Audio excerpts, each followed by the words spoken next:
Boa noite a todos, é um prazer uma vez mais estar aqui e nesta sala. Eu estive aqui em setembro na tomada de posse da Comissão Política Distrital e dos órgãos distritais e é um gosto, sendo eu alentejano também, um bocadinho mais do litoral, tenho enorme prazer de estar aqui convosco, falar um pouco, ouvir-vos e, sobretudo, ter aqui uma ideia de Portugal, que é uma ideia de Portugal bem viva. Cumprimento especial os membros da mesa, o Mário e o António, enfim, parece troca de elogios fácil, mas é verdade, dá gosto de vê-los trabalhar. Cansa só de vê-los trabalhar. O Mário, percebemos claramente o trabalho que tem feito aqui pelo Distrito de Beja, e eu posso dizer isto, enfim, digo sem qualquer tipo nem de inveja, nem de exagero. Provavelmente nenhum deputado faz o que o Mário tem feito pelo seu distrito eleitoral. Este percurso que ele tem feito por todas as instituições de solidariedade social, eu sei que ele tem tido vários roteiros e que não acabou, porque as eleições vão ser seguramente só no mês de setembro ou outubro, poucos deputados fazem. Eu acho que nenhum deputado fez isso. Isso deve-se a um deputado que está muito no terreno e que tem a capacidade de falar com as pessoas e nessa política de proximidade. Um abraço enorme ao Mário. Eu estou a dizer isto de forma sentida, porque é de facto o reconhecimento do trabalho que deve ser não só vosso, mas deve ser sobretudo da população, porque é para a população que ele trabalha. Um abraço, Mário. O António, conhecemos-nos no Parlamento e voou muito bem, e tem neste momento uma pasta muito importante, a administração local.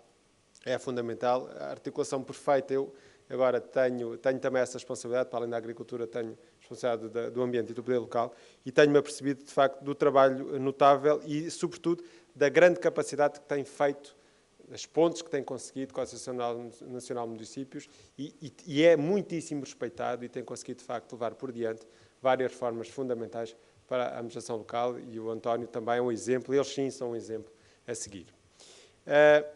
Cumprimentar o nosso secretário-geral adjunto, um abraço grande, Lélio, o esforço grande que a Secretaria-Geral tem feito para divulgar a nossa mensagem pelo país. Hoje mesmo estão 4 sessões destas a decorrer pelo país. Os secretários-gerais adjuntos estão no terreno em cada uma das localidades, precisamente para dar apoio não só aos membros da Comissão Política Nacional, mas também às distritais e aos membros do Governo. De facto, isto só é possível com uma equipa muito forte, uma equipa forte que temos na sede nacional, com estes secretários-gerais, juntamente com o secretário-geral Matos Rosa, que têm feito um trabalho de proximidade também muito grande. Há um ano e pouco, nós estávamos a discutir se Portugal ia ter um programa cautelar ou um segundo resgate. Este era o tema. E se bem se recordam, nos últimos meses, o tema não é esse. O tema é se Portugal vai crescer 1,3 ou 1,5. Como isto mudou. E ainda bem que estamos a fazer essa discussão.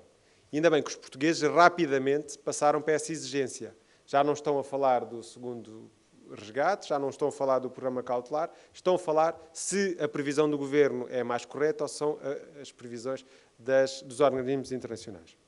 E isso é possível porque nós, de facto, conseguimos resgatar. Muito já foi dito, eu não vos vou amassar muito com ideias do que já aqui foram transmitidas, mas dar-vos nota que, e este é um dado muito significativo e que poucos, nem todos sabem, mas que é importante realçar. Portugal, quando pediu ajuda, não só não tinha dinheiro para pagar os salários e as pensões passado 2 ou 3 meses, como foi o país do mundo, e aqui incluo a Argentina também, todos recordam da grave crise que teve no início da década de 2000, foi o primeiro país do mundo a precisar de receber mais depressa a tranche da ajuda financeira.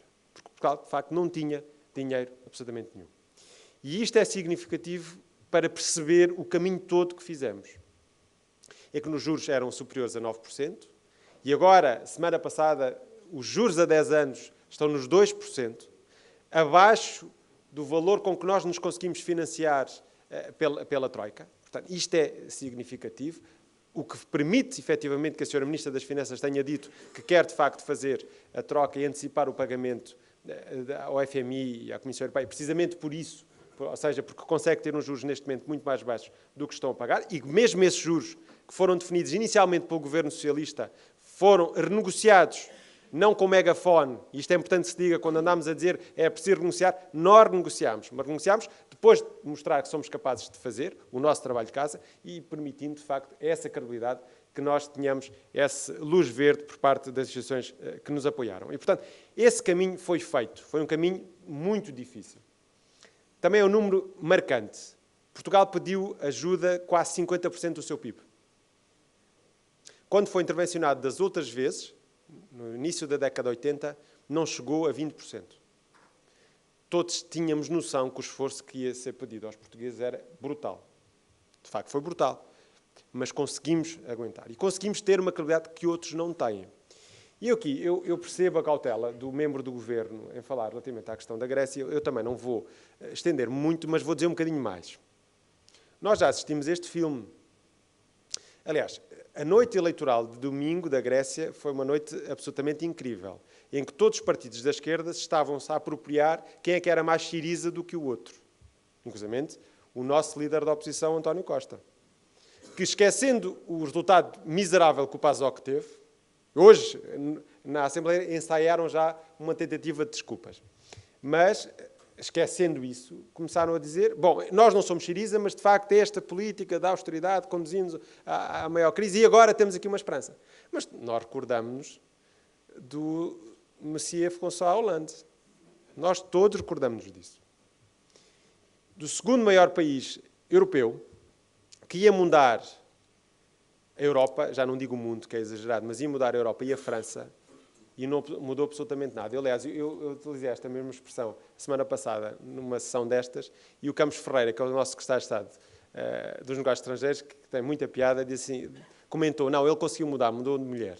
Não conseguiu mudar nada, mas a mulher de facto mudou. Porque a verdade é que ia ser o alfa e ômega da política europeia.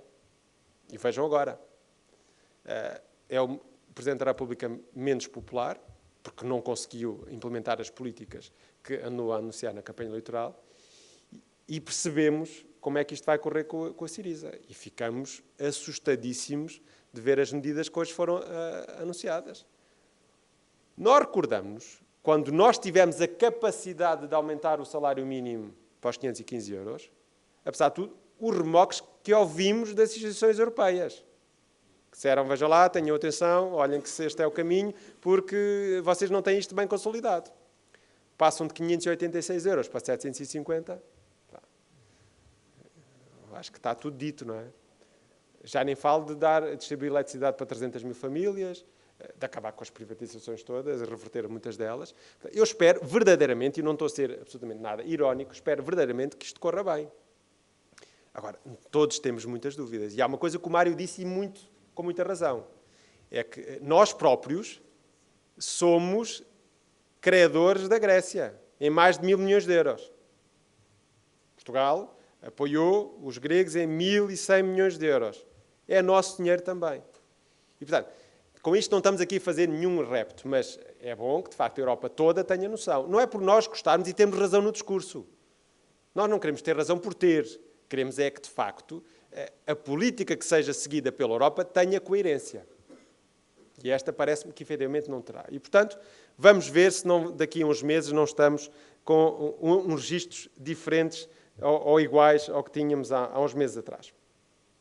Quanto à questão que é importante salientar de todas estas reformas que foram implementadas. Nós cuidámos das finanças. Tínhamos que o cuidar, é fundamental para nós conseguirmos hoje em dia respirar, financiarmos, conseguirmos estar com outra credibilidade no panorama internacional. E isso permite, efetivamente, mudar o paradigma da nossa economia. Reparem o seguinte, Portugal, com a dívida galopante que os governos socialistas nos trouxeram, em que triplicou, como aqui foi dito, não nos trouxe crescimentos económicos praticamente nenhuns. Aliás, crescimentos anémicos. E nós injetámos muito dinheiro na economia. E vocês recordam-se, há uns tempos atrás, em que a oposição dizia nós estamos numa espiral recessiva, não vamos sair da espiral recessiva. Pois é o país da Europa que provavelmente, dos países da Europa que vão crescer mais. Crescimentos ainda pequenos, é verdade, mas ainda assim dos que vão crescer mais. Que mudou o paradigma em que toda a gente dizia que só é possível, de facto, crescer com investimento público atrás de investimento público, e a verdade é que nós conseguimos demonstrar que não é assim. Porque, efetivamente, mudámos o paradigma da nossa economia. Tornámos a economia mais competitiva e, sobretudo, menos dependente do consumo, que é fundamental, e todos nós sabemos que é muito importante o consumo interno, mas se nós, de facto, dirigirmos a nossa economia para um modelo de exportação que foi feito. Há aqui um quadro que o António Leitão Mar passou e que é muito significativo. Nós tínhamos, em 2011, 29% das exportações no peso do nosso PIB. Hoje em dia é superior a 40%. E tem que crescer.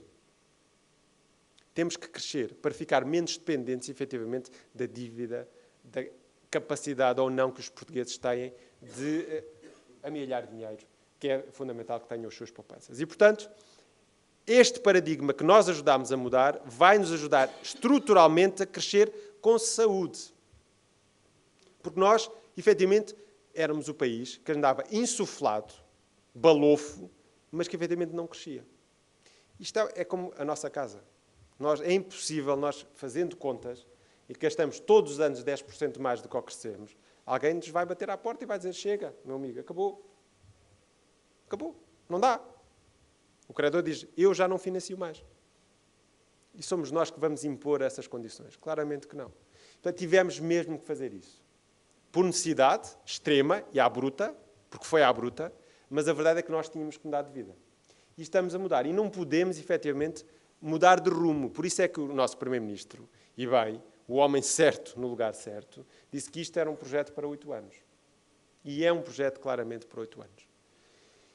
Nós ouvirmos, e eu e o Mário, que ouvimos com muita atenção, às vezes mais que aqueles merecem, os responsáveis socialistas no Parlamento, é uma questão de falta de dignidade. Assistirmos ao Ferro Rodrigues, ao Vieira da Silva, ao Paulo Campos, ao Marco Pestrelo, são os mesmos que estavam cá em 2011. São os mesmos que, com essa falta de dignidade, nos trouxeram, que agora fazem o discurso, que o discurso é absolutamente igual. E nós não podemos permitir aos portugueses que fizeram este esforço, desculpem a expressão, danado, de passar pelo mesmo. Isto custou tanto e nós vamos permitir que eles nos estraguem outra vez o país. Isto não pode acontecer. Por isso é que nós temos, de facto, de vir para o terreno. Falar com os militantes, falar com os nossos líderes locais para passar, de facto, esta mensagem. Toda a gente diz, bom, se o PSD ganhar as eleições este ano, vai fazer história na história da política internacional. Porque poucos partidos a governar em crise conseguiram se aguentar. Mas nós estamos a discutir, de facto, as eleições.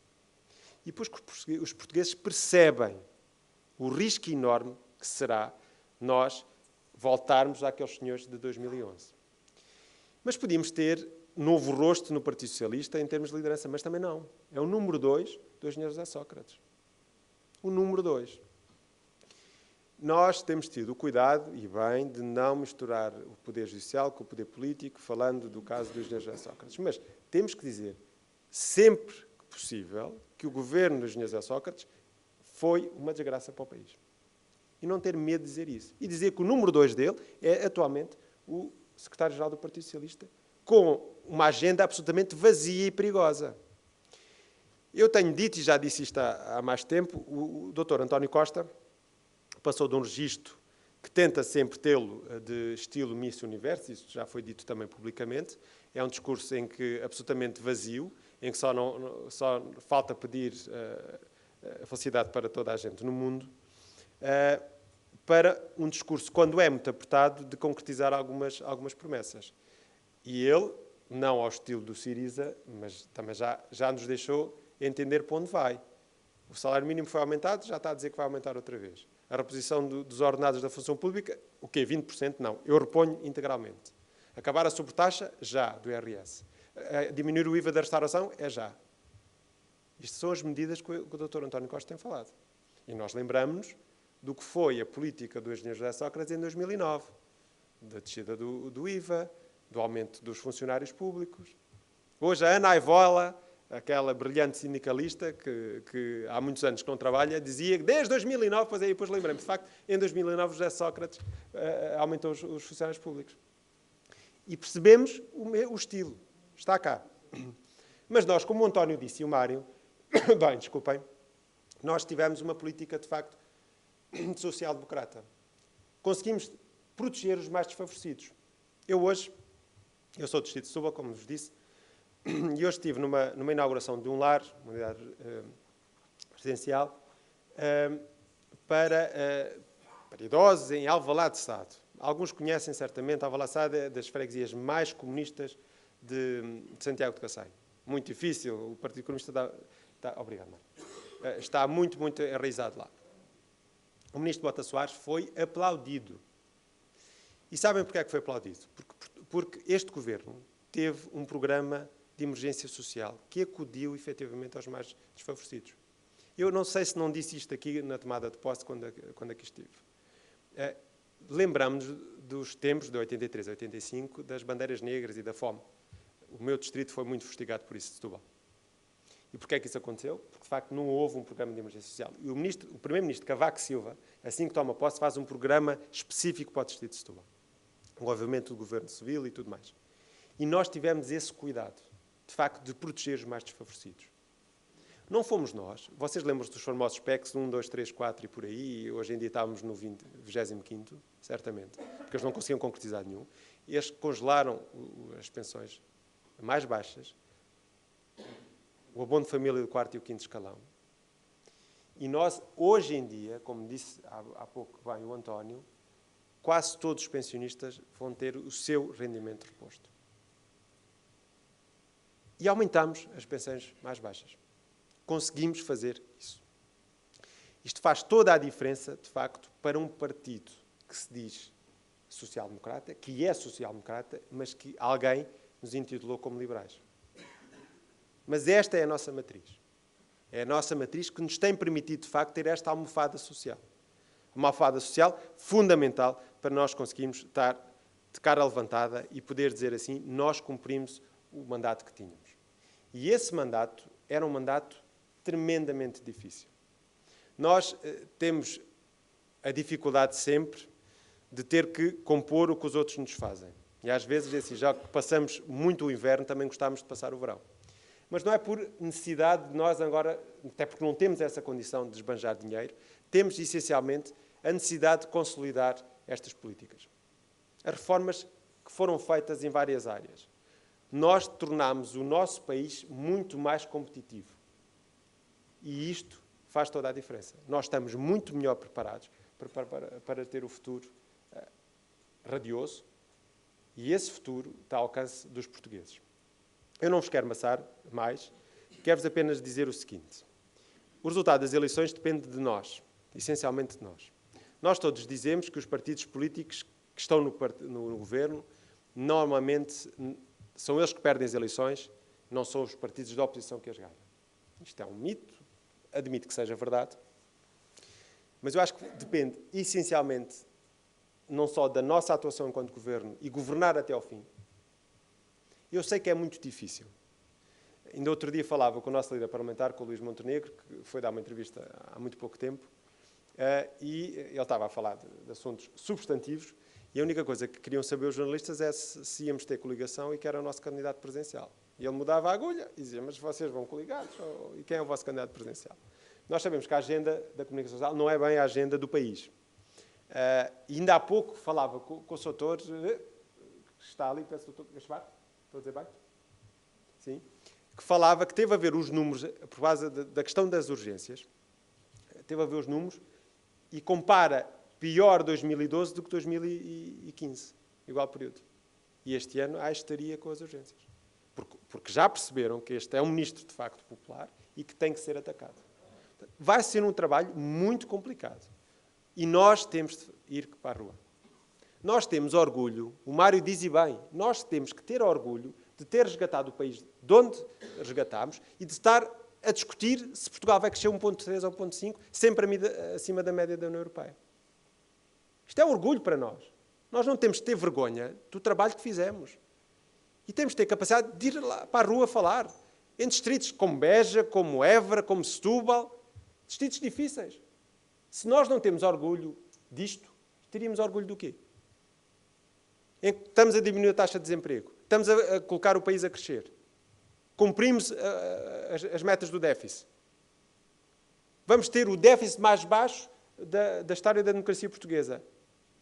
Ficámos abaixo e dizia-me o Mário bem, repare-se, muito à custa, de facto, da cobrança, não do o brutal aumento de impostos que houve essencialmente o ano passado, 2013, não tanto em 2014, mas também pelo combate à evasão e fraude fiscal. Aqueles que nos diziam que vocês não são capazes de fazer essa cobrança. Eu sei que é duro, mas de facto nós temos que diminuir a economia paralela e temos que diminuir o combate à evasão fiscal e à fraude fiscal. E nós temos tido a capacidade de o fazer. Mas esta capacidade que nós tivemos de equilibrar as contas tem-se feito, sobretudo, pela despesa pública. 2/3, os resultados da DGO de sexta-feira demonstram que 2/3 dos resultados obtidos em 2014 foram feitos com base na despesa pública. Foi o que nos impuseram e que nós cumprimos. Se nós não temos orgulho disto, temos orgulho do quê? E vamos desbaratar isto nas mãos dos socialistas? Dos mesmos socialistas, que não mudaram nada, que não perdem todas as oportunidades para pedir desculpa ao país. E que têm a lata de enaltecer o governo do engenheiro José Sócrates. Eu estava lá no dia em que o engenheiro Ferro Rodrigues, o Dr. Ferro Rodrigues, vai ao Palanque e que diz que tinha um enorme orgulho do engenheiro José Sócrates como primeiro-ministro. Um trabalho notável que fez. Agora terá dificuldade em dizer isso, mas disse-o. Porque eles pensam assim. Porque eles pensam que governar é assim. Os outros, quem vier, que feche a porta e que compõe este país. Porque o momentâneo para eles é o que interessa. E nós temos de ter orgulho de sermos diferentes. Porque, de facto, somos diferentes. Obrigado, eu tenho a certeza absoluta. Vamos todos, daqui até setembro, para a rua, falar com a população, com o nosso povo e perceber que nós, mais uma vez, estamos do lado certo da história. Muito obrigado a todos.